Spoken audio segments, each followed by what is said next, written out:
اعوذ باللہ من الشیطان اللعین الرجیم بسم اللہ الرحمن الرحیم الحمد للہ رب العالمین بارئ الخلائق اجمعین والصلاة والسلام والتحیۃ والاکرام علی نبینا وشفیع ذنوبنا وطبیب قلوبنا مولانا ومولا الثقلین جد الحسن والحسین ابی القاسم محمد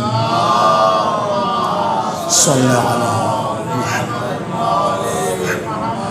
وآلہ الطیبین الطاہرین المعصومین المنتجبین المنتحبین المظلومین الذین اذہب اللہ عنہم الرجس وطہرہم تطہیرا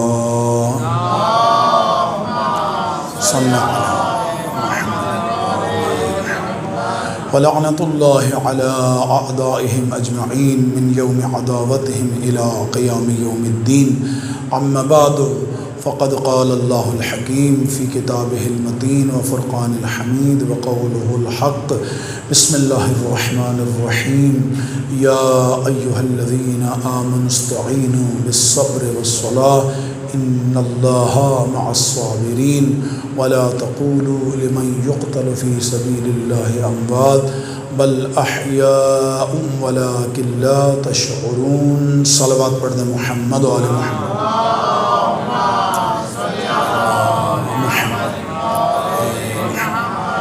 آغاز سخن ہے اس دعا کے ساتھ کہ خداوند عالم ہم سب کے لمحات کو عبادت شمار فرمائیں، اس عبادت کو اپنے قرب کا ذریعہ قرار دیں اور زبان پر ایسے الفاظ لانے کی توفیق عطا فرمائے جس میں خداوند عالم کی رضا اور خوشنودی ولی دوران امام زمان علیہ السلام کی تائید شامل ہو۔ ان دعاؤں کی قبولیت کے لیے خوبصورت ترین صلوات پڑھ دیں۔ صلی اللہ محمد۔ میں انتہائی مشکور ہوں انتظامیہ کا کہ انہوں نے ریکویسٹ کو جو ہے قبول کیا اور آج کی اس مجلس کو تھوڑا سا وقت سے پہلے مجھے موقع فراہم کیا۔ آپ نے پریشان نہیں ہونا ہے، یہ مجلس جب زمین پہ بپا ہوتی ہے تو چھٹے لال ولایت امام جعفر صادق علیہ السلام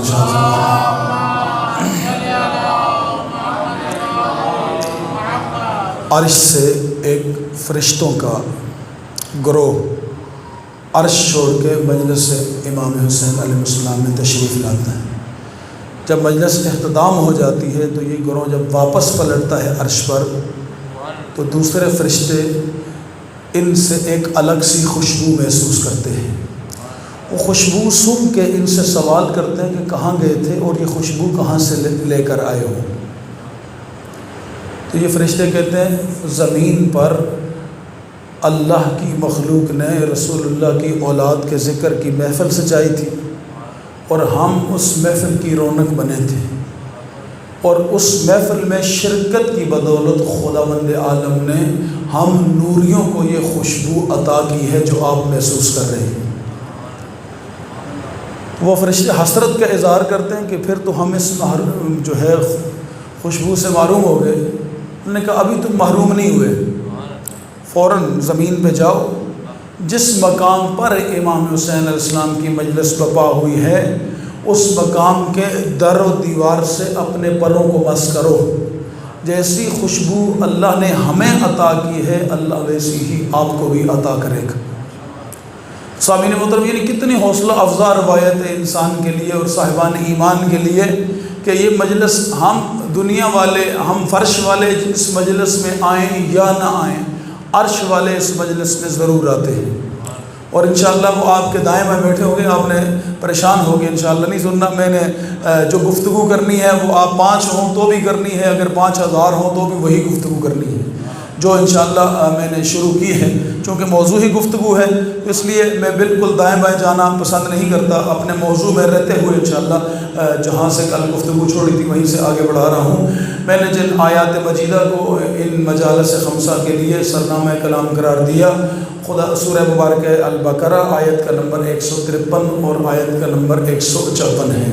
ارشاد خداوند عالم ہے یا ایھا الذین آمنوا، اے ایمان والو، استعینوا بالصبر والصلاۃ، اپنی زندگی میں دو چیزوں سے مدد طلب کرو، یعنی جو کائنات کا خالق و مالک و مشکل کشا ہے وہ ایک وسیلے کی طرف ہمیں متوجہ کر رہا ہے کہ اگر تمہیں اس زمین پر مدد چاہیے تو اس مدد کے دو وسیلے ہیں۔ کون سے دو وسیلے؟ کہا ایک صبر ہے اور دوسرا نماز ہے۔ میں نے سوال کیا پروردگار ہم تو بغیر وسیلے کے تیرے دربار میں آنا چاہتے ہیں، ہم تو ڈائریکٹ اللہ اللہ کرنا چاہتے ہیں۔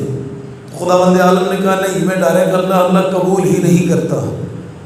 جب میں نے اپنی توحید منوانے کے لیے قل هو اللہ احد کہلوایا ہے، اے میرے محبوب آپ ان سے کہہ دیجئے کہ اللہ احد ہے، تو تمہیں یہیں سے سمجھ آنا چاہیے تھا کہ جب میں اپنے آپ کو ان کے بغیر نہیں منواتا تو تمہیں ان کے بغیر کیسے قبول کر لوں گا۔ تو سامعین محترم، بس خداوند عالم نے انسان کو متوجہ کیا، دو وسیلے ہیں تمہارے پاس، ان سے مدد طلب کرو۔ کون سے؟ ایک صبر ہے اور دوسرا نماز۔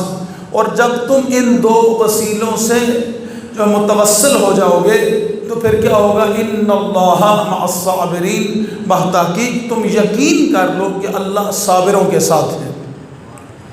یعنی اس زندگی میں انسان کیا چاہتا ہے؟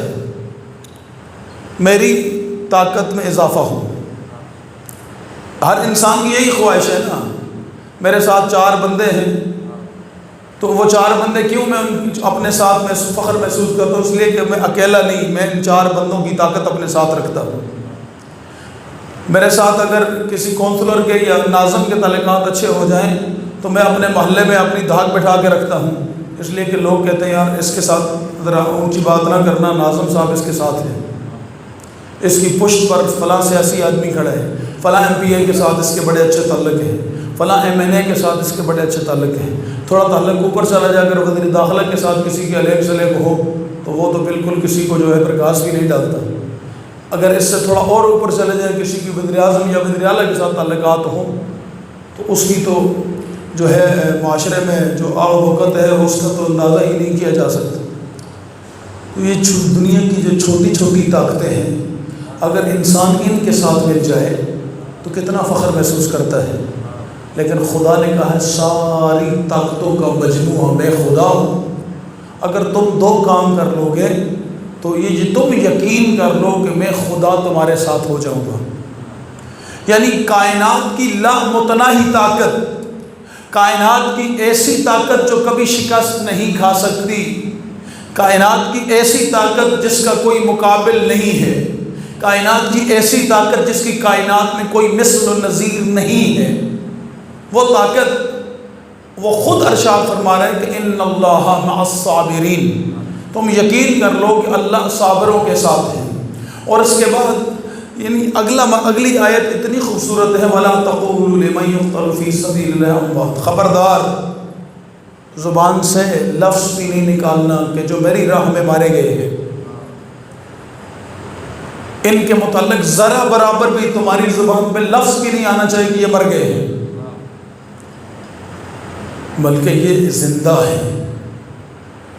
بل احیاء ولکن لا تشعرون، یہ زندہ ہیں لیکن تمہیں ان کی زندگی کا احساس نہیں، تمہیں ان کی حیات کا شعور نہیں ہے۔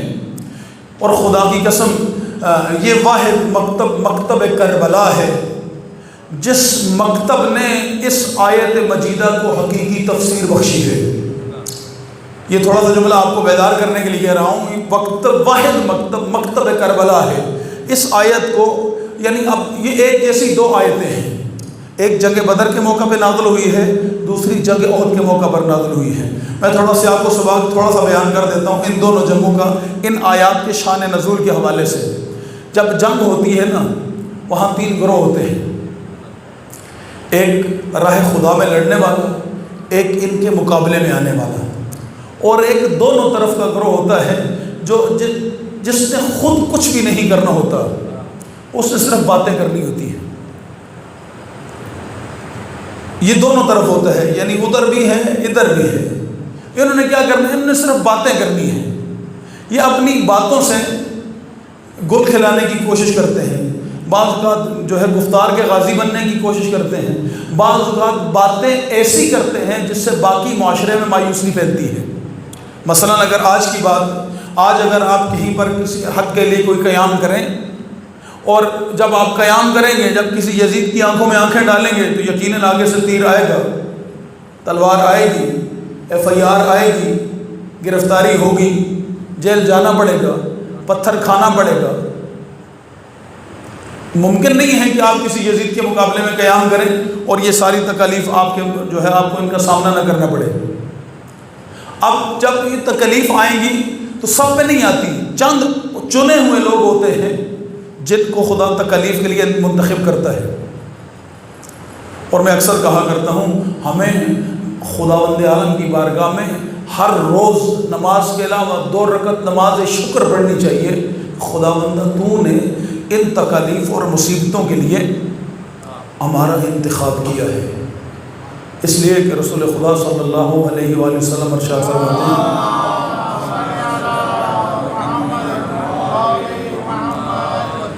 ان اللہ احب اللہ عبدا، بتحقیق اللہ جب اب کسی اپنے بندے سے محبت کرتا ہے، ابتلا، اسے مصیبت میں ڈالتا ہے۔ جب اللہ اپنے کسی بندے کو محبوب بناتا ہے تو اللہ کیا کرتا ہے اس کے ساتھ؟ رسول خدا فرماتے ہیں اسے اللہ ابتلا اور مصیبت میں ڈال دیتا ہے، امتحان میں ڈال دیتا ہے۔ یعنی امتحان خدا کے محبوبوں میں آیا کرتے ہیں، اور کائنات میں سب سے بڑا محبوب خدا کا رسول اللہ کی ذات ہے۔ یہ ہمارا عقیدہ اور ایمان ہے نا۔ اور رسول اللہ سے بڑھ کر کوئی محبوب ہے؟ وہ رسول جنہوں نے 40 سال اپنی زندگی خاموش تبلیغ میں گزار دی، اور ایسی تبلیغ جن کے کردار و گفتار سے ہر ایک کافر بھی مطمئن تھا۔ وہ ان کو صادق بھی مانتے تھے، امین بھی مانتے تھے، اپنے تمام قضیوں اور جو ہے فیصلوں میں رسول خدا کو ثالث مانتے تھے۔ اگر آپ کو یقین نہیں آتا تو معاہدہ حلف الفضول کو آپ پڑھ لیں، جو ہے رسول اللہ کی بعثت سے پہلے کا یہ معاہدہ حلف الفضول، آپ اس کو پڑھ لیں، آپ کو اندازہ ہو جائے گا کہ جب حجر اسود کعبہ میں نصب کرنے کی باری آئی تو سارے کافروں نے آپس میں وہاں پہ سارے قبیلوں کا جھگڑا ہو گیا۔ رسول خدا آگے بڑھے، انہوں نے کہا اگر آپ اجازت دیں تو میں فیصلہ کروں۔ ان میں سفید داڑھیوں والے تھے، لیکن ان سفید داڑھیوں والوں نے ایک جوان کی رائے کو قبول کیا، کہا آپ فیصلہ کریں۔ کیوں قبول کیا؟ اس لیے کہ اگر رسول اللہ کی عظمت ان کے دل میں نہ ہوتی، کردار و گفتار رسول خدا کا اگر وہ محسوس نہ کیا ہوا ہوتا، وہ کبھی رسول خدا کو ثالث نہ مانتے۔ لیکن انہوں نے رسول خدا کو ثالث کس لیے مانا؟ اس لیے مانا کہ آپ کے کردار پہ کسی قسم کا کوئی دھبا نہیں تھا زمانہ جاہلیت کا۔ انہوں نے کہا آپ ثالث بن جائیں۔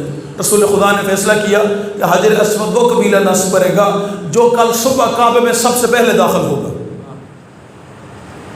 اب دوسرے دن ہر قبیلے نے کوشش کی کہ میں سب سے پہلے پہنچوں، لیکن جو سب سے پہلے پہنچا اسے دیکھا رسول خدا سب سے پہلے وہاں کھڑے۔ اب حجر اسود کس کو نصب کرنا چاہیے؟ فیصلے کے مطابق خود رسول اللہ کو نصب کرنا چاہیے، لیکن رسول اللہ نے ایسے نہیں کیا۔ ایک چادر بچھائی، چادر بچھانے کے بعد سب کو کہا کہ ایک ایک کونا پکڑو تاکہ سب کا حصہ اس میں برابر کا ہو، کوئی قبیلہ دوسرے قبیلے پہ فخر نہ کر سکے۔ یہ روش اگر ہم اپنی زندگیوں میں اپنا لیں، ہم اپنے سے لوگوں کو بہت بعض اوقات چھوٹی چھوٹی باتوں پہ دور کر دیتے ہیں۔ میں ایک جملہ اکثر کہا کرتا ہوں، رہبر معظم کا یہ جملہ ہے، رہبر معظم کی نام پر ہم بعض اوقات رہبر سے لوگوں کو دور کر رہے ہوتے ہیں۔ کیسے؟ رہبر معظم کی پالیسی کیا ہے؟ اگر جو ایک شخص 99% انقلاب کا مخالف ہے، 1% حمایتی ہے، تو رہبر اس کو کاٹ کے نہیں پھینکتے، بلکہ اس کے 99% مخالفت کو جو ہے پر اس 1% حمایت کو ترجیح دیتے ہیں، اور تاکید کرتے ہیں انقلابیوں کو کہ اس کا یہ 1% آپ نے 99% میں بدلنا ہے، یعنی کاٹ کے نہیں پھینکتے۔ رسول خدا نے یہ کہاں سے لیا؟ رسول خدا نے کپڑا بچھایا، کہا سارے قبیلے ایک کونا پکڑو اور اٹھا کر حجر اسود کو نصب کر دو۔ یہ فیصلہ بھی رسول خدا سے کرواتے تھے اور رسول خدا کی بات بھی مانتے تھے، لیکن ادھر کہا قولوا لا الہ الا اللہ، سارے کے سارے دشمن ہو گئے۔ کیوں؟ اس لیے کہ اب ان کی اندرونی خواہشات کے خلاف بات کی ہے رسول اللہ نے۔ میں متصل ہو گیا اپنے موضوع سے جہاں میں نے کل گفتگو چھوڑی تھی۔ اب انہوں نے رسول خدا کے اندرونی خواہشات کے، رسول خدا نے جو بات کی ہے ان کی خواہشات کے خلاف بات کی ہے۔ جب خواہشات کے خلاف کوئی بندہ بات کرے تو اس کا رسول اللہ جیسا کردار بھی ہو برداشت نہیں کر سکتے لوگ، اس لیے کہ ہماری زندگی میں خواہشات کی اتنی اہمیت ہے، ہم خواہشات کے اسیر ہیں، ہم اپنی بات پہ کسی دوسرے کی بات کو قبول کرنے کے لیے تیار ہی نہیں ہیں، بس میں جو کچھ کہہ رہا ہوں یہ صحیح ہے، جبکہ مجھے یہ احساس ہونا چاہیے میں معصوم نہیں ہوں۔ اس لیے خدا بند عالم نے متوجہ کیا رسول اللہ کی زبان سے، ان اللہ احب عبدا، جب اللہ اپنے کسی بندے سے محبت کرتا ہے ابتلا، اسے خدا مصیبت میں ڈال دیتا ہے۔ فاصبر اجتبا، اگر یہ صبر کرے اس مصیبت پر، اگر اس مصیبت پر یہ صبر کرے تو خدا اس سے چن لیتا ہے۔ اگر کسی مصیبت پہ خدا جب ڈالے، اس مصیبت پہ یہ بندہ صبر کر لے تو خدا کیا کرتا ہے؟ اس کو چن لیتا ہے۔ وَرَضِيَ مصطفیٰ، اگر پھر صبر کے ساتھ راضی بھی رہے، یہ بھی کہے خدایا تیرا شکر ہے کہ تو نے مجھے آل محمد کی ولایت کی وجہ سے اس تکلیف میں ڈالا ہے، خدایا میں شکوہ نہیں کرتا، خدایا میں کسی قسم کا تیری بارگاہ میں شکایت نہیں کرتا، بلکہ میں شکر ادا کرتا ہوں اس مصیبت میں پڑنے کی وجہ سے مجھے یہ احساس ہوا اور یقین ہوا کہ میں تیرا محبوب بندہ ہوں، میرا عشق صحیح و سلامت ہے، میں غلط راستے کا راہی نہیں ہوں۔ ان کیا مرحلہ ہے، کیا ان مرحلہ فکر ہے انسان کے لیے کہ خدا جب کسی بندے سے محبت کرتا ہے تو اسے مصیبت میں ڈالتا ہے۔ فاصبر اجتبا، اگر وہ صبر کرے تو خدا اسے چن لیتا ہے، اگر صبر نہ ہو خدا کبھی بھی نہیں چنے گا اس کو۔ اب دیکھیں رسول اللہ نے جب کہا قول لا الہ الا اللہ، وہ لوگ جو رسول خدا کی عزت اور تکریم آخری حد تک کرتے تھے، ہر معاملے میں رسول خدا کو ثالث مانتے تھے، وہ لوگ جب ان کی خواہش کے خلاف بات کی گئی رسول خدا کے دشمن ہو گئے۔ آپ کے اور ہمارے زمانے کی دشمنی اتنی بڑی نہیں ہے، بخدا اگر دو سیاسی بیٹھ جائیں دشمنی ختم ہو جاتی ہے۔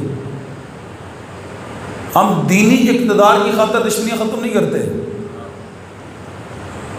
لیکن سیاسیوں کے کہنے پہ بہت بڑی بڑی باتیں ختم کر دیتے ہیں۔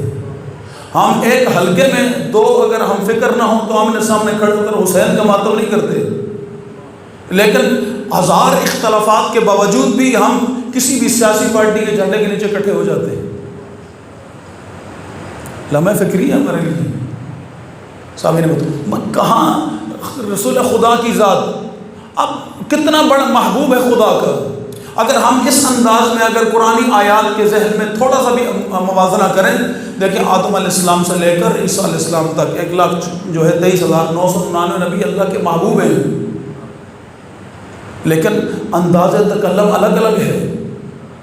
یا آدم، یا نوح، یا ابراہیم، یا موسیٰ، یا عیسیٰ، جب بھی اللہ نے کلام کیا نام لے کر، لیکن جب اپنے حبیب کی باری آتی کبھی یاسین، کبھی طٰہٰ، کبھی مزمل، کبھی مدثر۔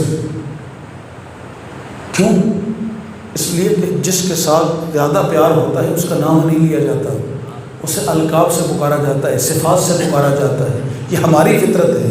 اور خدا بند عالم نے ہماری فطرت کے مطابق رسول اللہ کی یہ نام قرآن مجید میں ذکر کر کے بتایا کہ یہ میرا محبوب ہے۔ آدم علیہ السلام سے لے کر عیسیٰ علیہ السلام تک ہر نبی سے کہا عبادت زیادہ کرو، لیکن جب اپنے محبوب کی باری آئی فرمایا یا ایھا المزمل قم اللیل الا قلیلا او نصفہ، اے میرے محبوب تجھے اتنی زحمت کرنے کی ضرورت نہیں، اپنی عبادت کو کم کر، آدھی رات سے اس سے بھی کم۔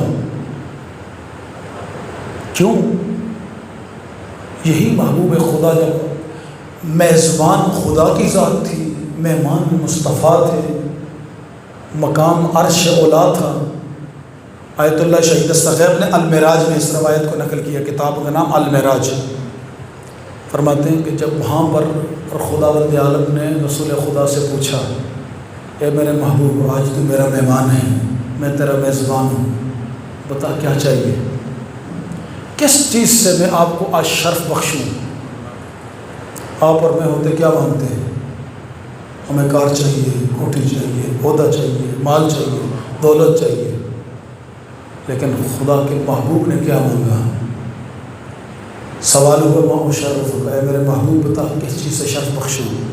تو میں شرفتک من عبودیتک، پروردگار اگر یہاں پر بلا کر کوئی شرف دینا چاہتا ہے مجھ کو، اپنے محبوب کو، تو اپنی بندگی کا شرف دے دے۔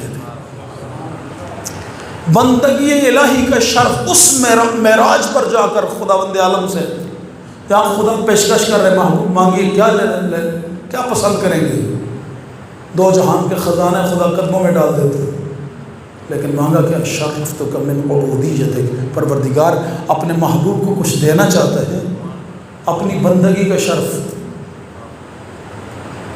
اب اس محبوب کو جو عرش پر جا کر بھی خدا کی بندگی مانگتا ہے، کتنی ابتلائیں ہیں۔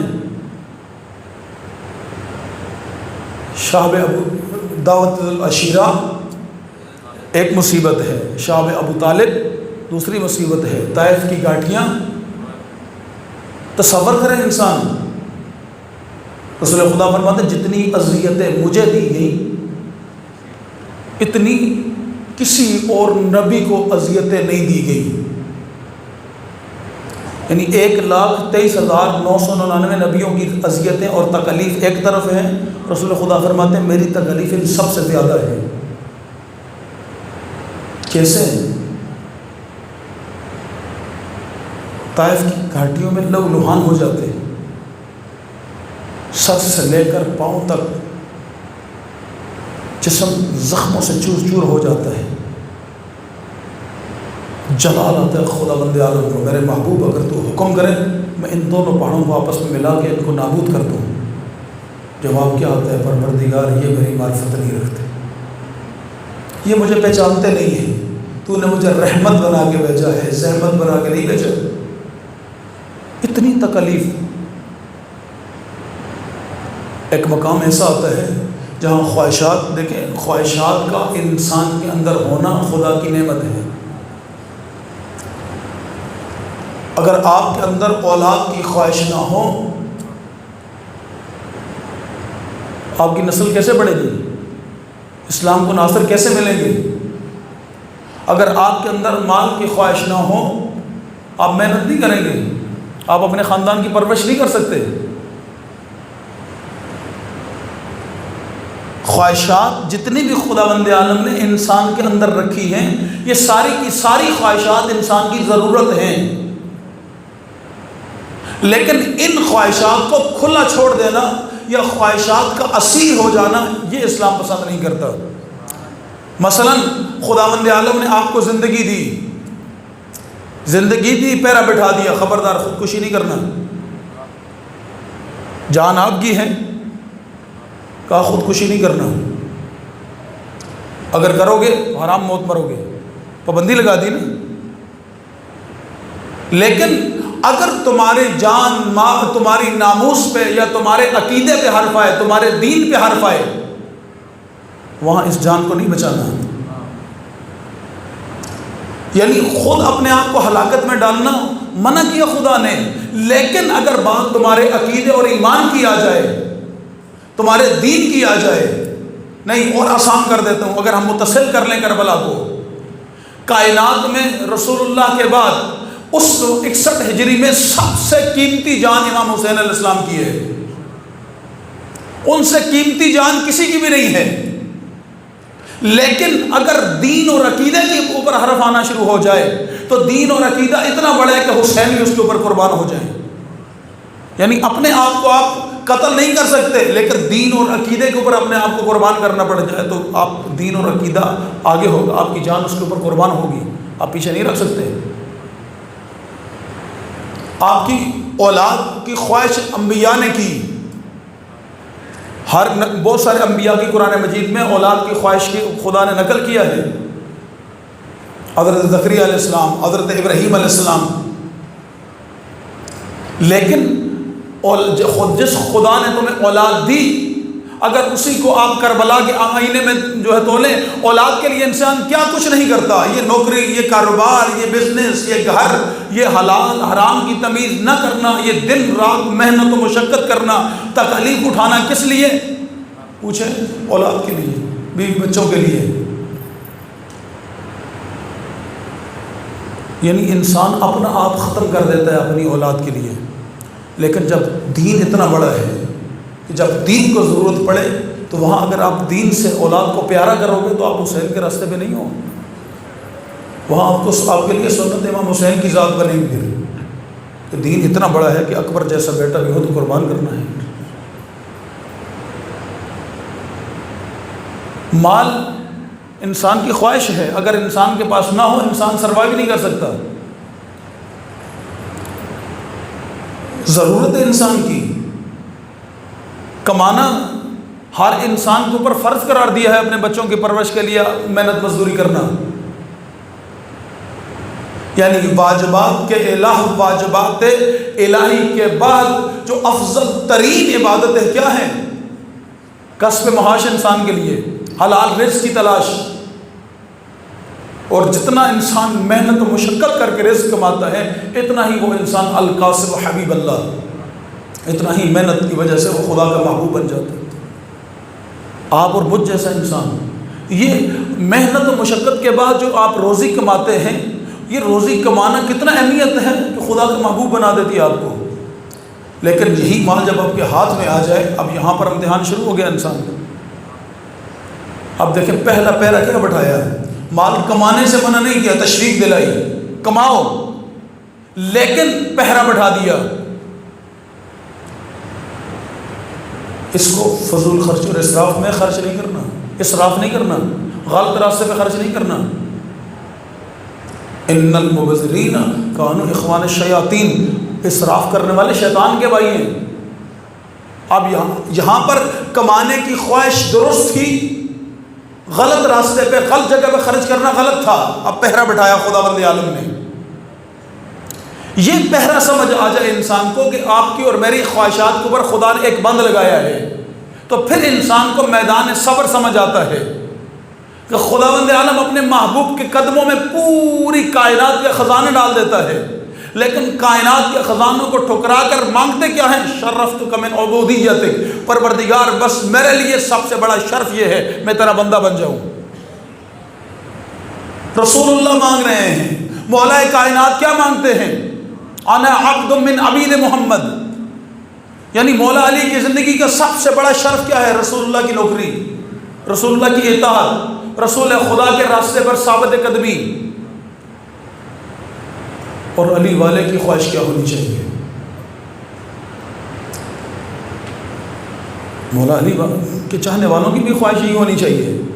اگر ہم چاہتے ہیں کہ ہمارے اندر صبر آئے، لیکن صبر ایسی کنجی ہے، صبر ایسی چابی ہے، جیسے کل حدیث آپ کے سامنے میں نے تلاوت کی کہ صبر کی مثال انسان کے ایمان کے اندر ایسی ہے جیسے جسم میں انسان کے سر کی مثال ہے.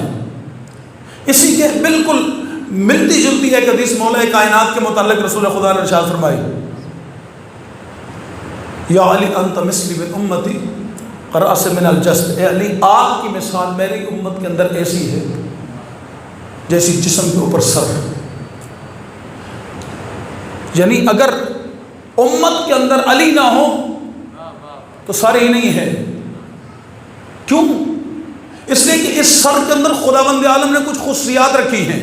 آپ کے وجود کا اگر ہاتھ نہ ہو تو وجود کام کر رہا ہے، پاؤں نہ ہو تو وجود آپ کا، جسم آپ کا کام کر رہا ہے، آنکھیں نہیں ہیں تو جسم آپ کا باقی اعضاء کام کر رہے ہیں. لیکن اگر آپ کے وجود سے سر کو الگ کر دیا جائے، آپ کے وجود سے سر کو الگ کر دیا جائے، آپ کا جسم بیکار ہو جائے گا. جب جس دین میں ولایت نہ ہو اس دین کی یہی مثال ہے کہ اگر مولا علی اگر کو آپ دین سے الگ کر دیں تو تو پھر اس دین کی پہچان ہی نہیں ہوگی. یہ کون سا دین ہے؟ یہ رسول اللہ کا لائے ہوا دین ہے یا امیوں کا بتایا ہوا دین ہے؟ پہچان نہیں ہوگی. پھر ایک پہلو اس کا اور بڑا خوبصورت ہے. انسان،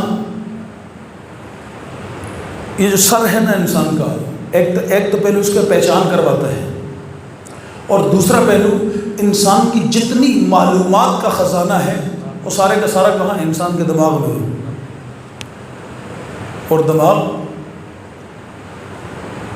سر میں ہے. یعنی رسول خدا نے جب مولا کائنات کو تشبیہ دی اس حدیث کے ساتھ کہ علی آپ کی مثال میری امت میں ایسی ہے جیسی جسم کے اوپر سر ہے، تو یعنی دنیا کو یہ متوجہ کیا کہ آپ کو جس قسم کی معلومات چاہیے ہیں وہ معلومات صرف اور صرف آپ کو علی کے دروازے سے مل سکتی ہیں.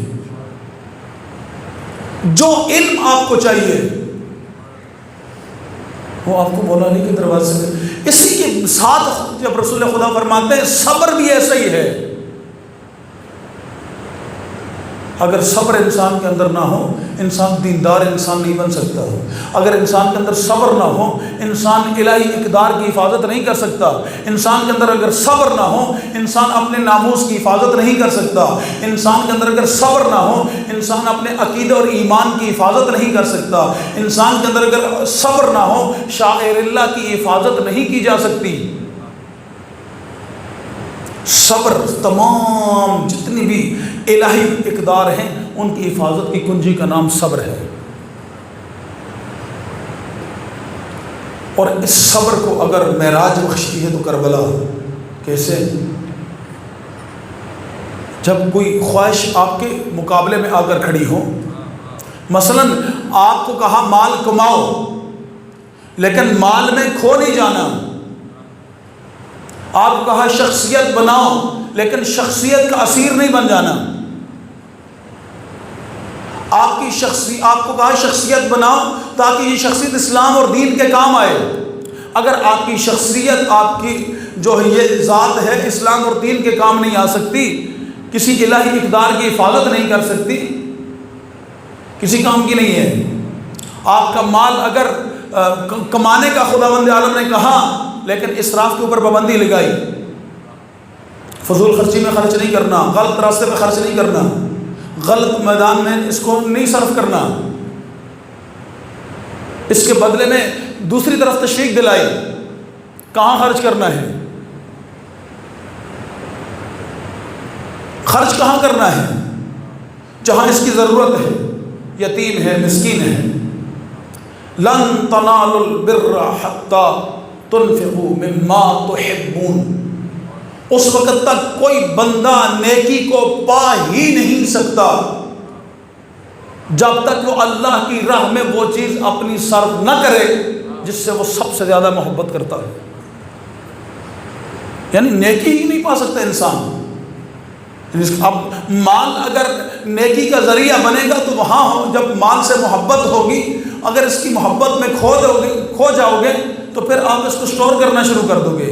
لیکن اگر جو ہے خدا کی محبت اور خدا والوں کی محبت تمہارے دل میں ہوگی اور وہ مال سے زیادہ ہوگی تو پھر جتنا خدا دے گا تمہیں اتنا ہی اس کی راہ میں تم خرچ کرتے چلے جاؤ گے.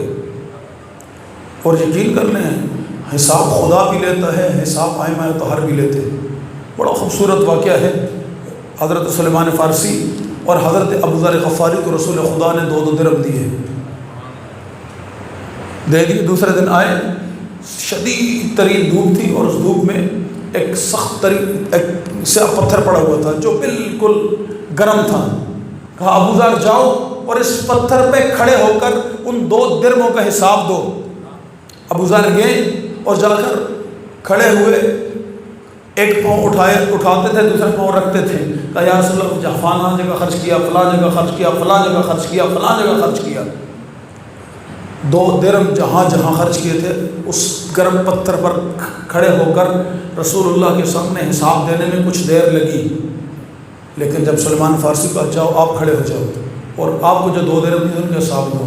انہوں نے ایک پاؤں پتھر کے اوپر رکھا اور دوسرا پاؤں رکھ کے اترتے کے درمیان میں ایک جملہ کہا انفقت فی سبیل اللہ، یا رسول اللہ میں نے اللہ کی راہ میں خرچ کیا، میں نے اللہ کی راہ میں غلط جگہ پہ حضرت ابو ذر نے بھی خرچ نہیں کیے تھے، اپنی اولاد پہ خرچ کیے تھے، اپنی ضرورتوں پہ، لیکن ضرورتوں میں خرچ کیا ہوا اس کا حساب دینے میں اتنا ٹائم لگا، لیکن جو راہ خدا میں خرچ ہوا ایک جملے میں کہا سلمان فرض انفقت فی سبیل اللہ، یا رسول اللہ میں نے راہ خدا میں خرچ کیا، خدا نے مجھے دیا ہے، مجھ سے تو خدا پوچھے گا، آپ کو دیا آپ سے تو خدا پوچھے گا، اس لیے کہا مال کی محبت میں نہیں کھو جانا۔ یہ خواہشات خداوند عالم نے انسان کے اندر رکھی ہیں انسانیت کی تکمیل کے لیے، اگر یہ نہ ہو تو آپ انسان کہلا ہی نہیں سکتے۔ آپ اچھا کپڑا پہننے خواہش ہے آپ کو، اسلام نے آپ کو نہیں کہا کہ آپ اچھا کپڑا نہ پہنیں، آپ اچھا کھانا کھائیں، دین آپ کو منع نہیں کرتا آپ اچھا کھانا نہ کھائیں، بس دین اتنا کہتا ہے کہ اچھا کپڑا ضرور پہنے لیکن غصبی نہ ہو، اگر غصبی ہوا تو میں اپنی بندگی قبول نہیں کروں گا۔ دین آپ کہتے ہیں اچھا کھانا کھائیے لیکن کھانے سے پہلے دیکھیے حلال ہے یا نہیں، یعنی کھانے سے منع، خواہش پہ پابندی نہیں لگائی، خواہش کو لگام دی ہے دین نے۔ پہلا میدان جو انسان کے لیے مولا کائنات نے صبر کا بیان کیا وہ کیا تھا؟ یعنی اپنی خواہشات کو لگام دینا، یعنی کربلا والوں نے اس کو کیسے معراج بخشی، ہر ایک کی خواہش تھی مجھے آرام و سکون ملے، مجھے بھوک و پیاس سے چھٹکارا ملے، لیکن جب دین کو ضرورت پڑی تو گھر چھوڑ دیے، اولاد چھوڑ دی، بیوی بچے چھوڑ دیے، جائیداد چھوڑ دی۔ ایک زہیر ابن کین کا واقعہ دیکھ لیں، روایت میں جب رسول امام حسین علیہ السلام نے بلایا، اپنے خیمے میں کھانا کھا رہے تھے، کھانا کھاتے ہوئے رسول خدا کا قاصد امام حسین علیہ السلام کا قاصد پہنچا، جو لقمہ ہاتھ میں تھا، روایت کے جملے یہ ہیں کہ وہیں ہاتھ اٹک گیا۔ بیوی نے مخاطب کر کہا کیا کر رہے ہو؟ فرزند رسول بلا رہے، نہیں جا رہے؟ تم یہاں بیٹھو چوڑیاں پہن کے میں جاؤں گی، فرزند رسول کی آواز پہ لبیک کہوں گی۔ خدا کرے ہماری مائیں بہنیں بھی ایسی ہوں، ہماری بیویاں بھی ایسی ہوں کہ جو دین کی مدد، دین کی راہ میں مددگار بنے، اپنے شوہروں کی، اپنی اولاد کی، اپنے بھائیوں کی، نہ کہ رکاوٹ بنے۔ جیسے کہ جملہ کہا غیرت دلائی، سر جھکا کے چل پڑے امام کی طرف۔ خدا کی قسم کسی تاریخ نے نہیں لکھا زہیر کو اور امام حسین علیہ السلام کے درمیان کیا گفتگو ہوئی، لیکن جب واپس آئے رئیس سے کوفہ کے، سب سے پہلے اپنی بیوی کا میں تجھے آزاد کرتا ہوں، جو کچھ میری جائیداد، مال، غلام، کنیزیں سب تیرے سپرد ہیں۔ اب تک میں ان چیزوں کا اسیر تھا، لیکن آج کے بعد میں صرف حسین کا اسیر ہوں۔ آج کے بعد نہ مجھے اولاد کی خواہش ہے، نہ اولاد میرے راستے کی، حسین کے راستے کی رکاوٹ بنی تھی، نہ بیوی حسین کے راستے کی رکاوٹ، نہ جائیداد، عہدہ، اسٹیٹس حسین کے راستے کی رکاوٹ، نہیں، میں نے چھوڑ دیا سب کچھ، مجھے آزاد کر دیا۔ جب جانے لگے تو بیوی نہیں پلٹ کر کہا جب تک ادھر رہے ہو اپنے ساتھ رکھا ہے، اب آزاد کر کے جا رہے ہو، ایک خیال رکھنا، جب روز محشر دربار سیدہ میں جاؤ وہاں مجھے فراموش نہیں کرنا۔ گارنٹی لی بیوی نے اور زہیر نے گارنٹی دی۔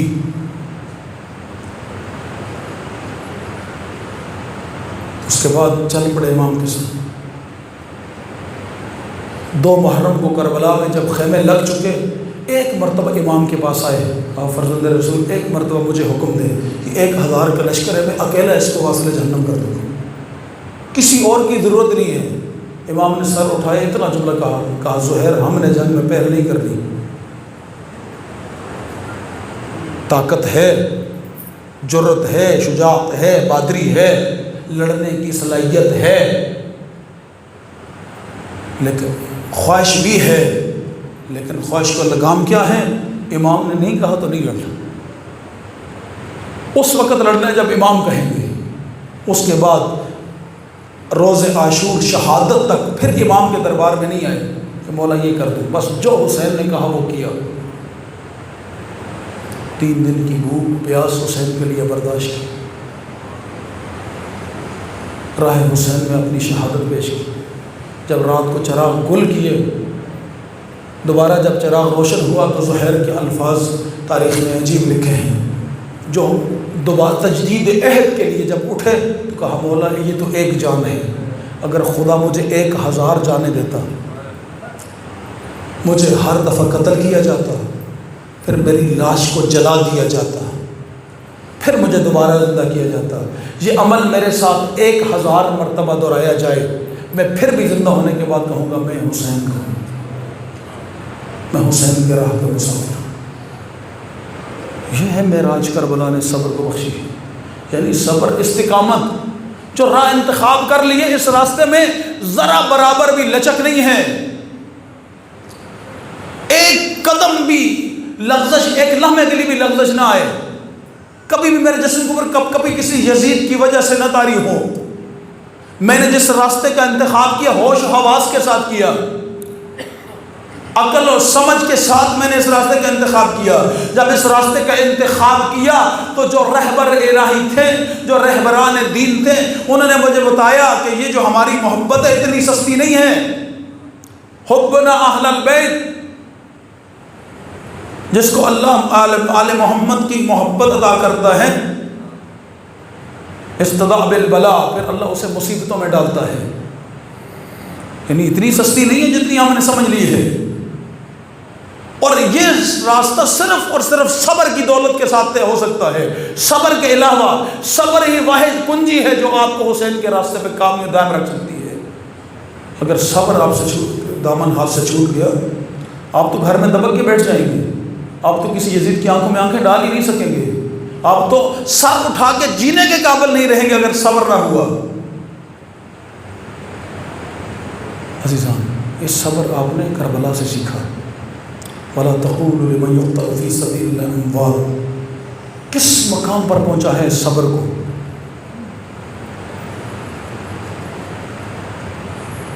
کسی کو احساس نہیں تھا، لیکن حسین نے لوگ کے نیزہ پہ قرآن پڑھا۔ کیوں پڑھا؟ بہت ساری توجیہات علماء نے بیان کی۔ آیت اللہ نور اللہ شوستری نے علم رجال کی کتاب مجالس المؤمنین اس میں یہ روایت بیان کی ہے، کہتے ہیں اس لیے پڑھا کہ جب ظالموں کی نگاہیں جناب ثانیہ زہرا کے سروں پر پڑتی تھی، حسین کی تلاوت بڑھ جاتی تھی۔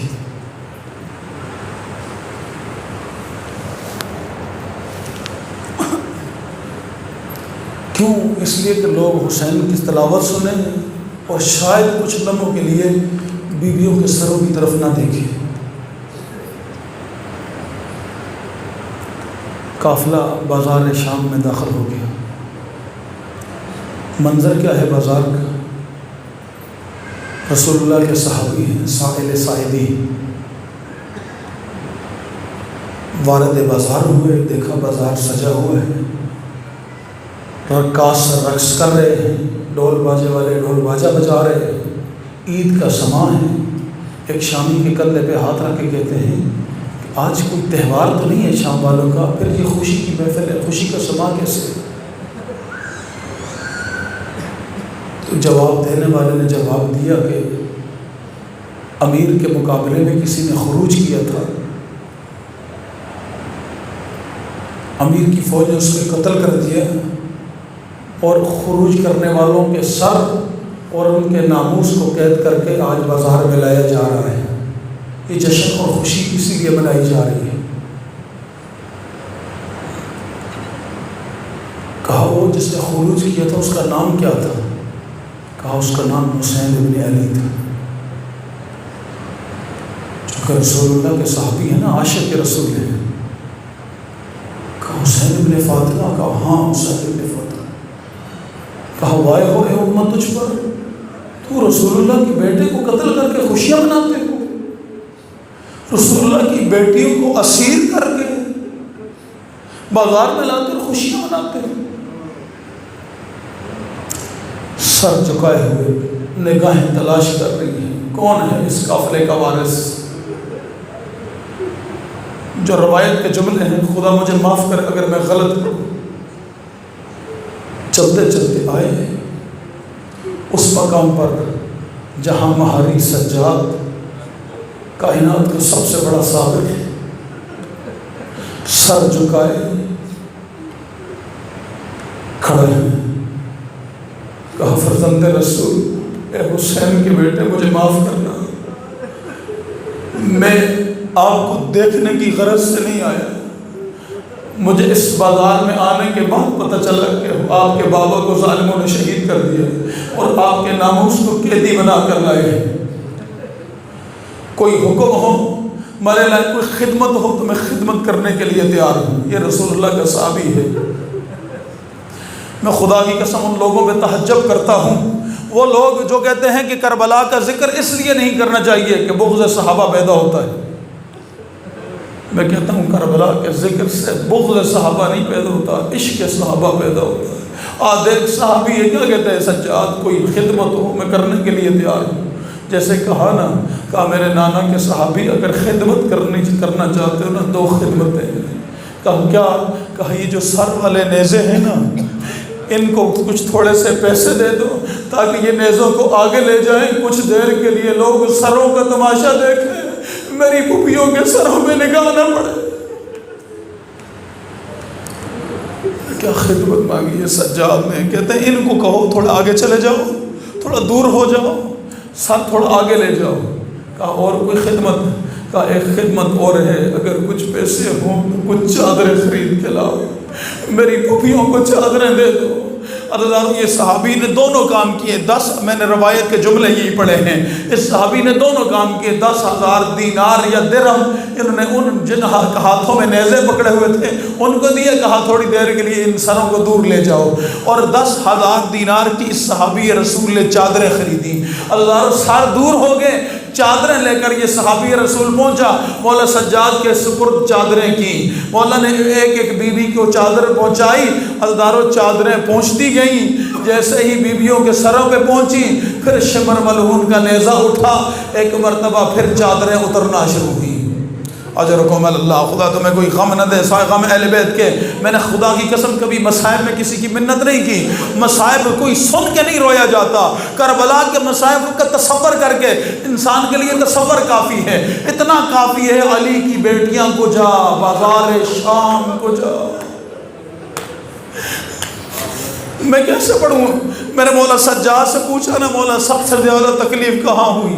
خدا کی قسم یہ نہیں کہا اس وقت جب اکبر کے سینے میں برچھی لگی، نہیں کہا اس وقت جب میرے بابا کی لاش پہ گھوڑے دوڑ رہے تھے. خدا کی قسم نہیں کہا میرے مولا سجاد نے اس وقت جب میں عبید اللہ بن زیاد کے ساتھ گفتگو کر رہا تھا. ایک ہی جملہ کہا، الشام الشام الشام. کیا تکلیف ہوئی ہے سجاد کو؟ جملے سنو گے عزیزارو، میں نے روایت میں یہی پڑھا ہے 3 ہستیاں آل رسول میں ایسی ہیں جنہوں نے اپنی زندگی میں موت کی دعا مانگی ہے. سنو گے کون سی؟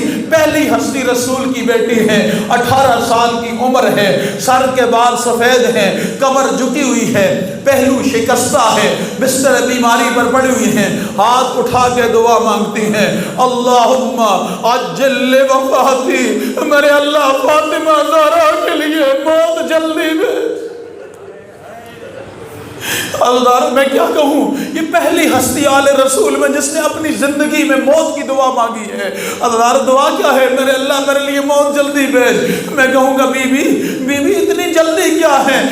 جواب یہی آئے گا نا، فاطمہ اس زندگی کو کیا کرے جس زندگی میں علی جیسے امام کے گلے میں فاطمہ کی موجودگی میں رسی پڑ گئی. حاضرداروں میں کہوں گا بی بی مجھے معاف کرنا، آپ کی موجودگی میں علی جیسے مرد کے گلے میں رسی پڑی، آپ برداشت نہیں کر سکی. بی بی میرا سلام ہے سید سجاد پر. ارے سجاد کے اپنے گلے میں رسی نہیں ہے، سجاد کی آنکھوں کے سامنے زینب و کلثوم کے گلے میں بھی رسی ہے، سکینہ کے گلے میں بھی. اجرکم اللہ. اگلا جملہ پڑھوں گا تو دارو، یہ پہلی ہستی ہے آل رسول میں جنہوں نے اپنی زندگی میں موت کی دعا مانگی ہے. دوسرا جملہ میں نے جو روایت میں پڑھا ہے وہ خدا کی قسم جناب ثانی زہرا کا جملہ ہے، لیکن میں نے خدا کی قسم نہیں پڑھا بی بی نے مدینہ چھوڑتے وقت جناب ثانی زہرا نے موت کی دعا مانگی ہو. میں نے نہیں پڑھا کربلا میں صبح عاشور سے لے کر عصر عاشور تک جناب زینب نے موت کی دعا مانگی ہو. اللہ کی قسم بی بی کا وہ وقت سب سے مشکل ہے جب 11 محرم کو شمر نے تازیانے سے بی بی کو حسین کے لاشے سے اٹھایا ہے. میں نے پڑھ دیا جملہ، آپ نے جملہ سن لیا۔ آسان نہیں ہے بہنوں کو بھائیوں کے جنازوں سے جدا کرنا۔ مجھے نہیں پتا شمر ملعون نے کیسے زینب کو حسین کے لاشے سے اٹھایا ہے، لیکن بڑا مشکل تھا، لیکن زینب نے موت کی دعا نہیں مانگی۔ عبید اللہ ابن زیاد کے دربار میں بی بی نے موت کی دعا نہیں مانگی۔ خدا کی قسم بی بی نے شام میں یزید کے دربار میں کھڑے ہو کر موت کی دعا نہیں مانگی، لیکن 7 بازار لکھے ہیں شام کے، چھٹے بازار میں جب زینب پہنچی ہے نا، اللہ جانے دربار کا کیا منظر تھا۔ زینب کھڑی ہوئی اور کھڑے ہو کر کہا پروردگار اس بازار میں آنے سے پہلے زینب مر گئی ہوتی، اس بازار میں آنے سے پہلے زینب مر گئی ہوتی۔ آخری جملہ بس اسی پہ بات تمام کر رہا ہوں۔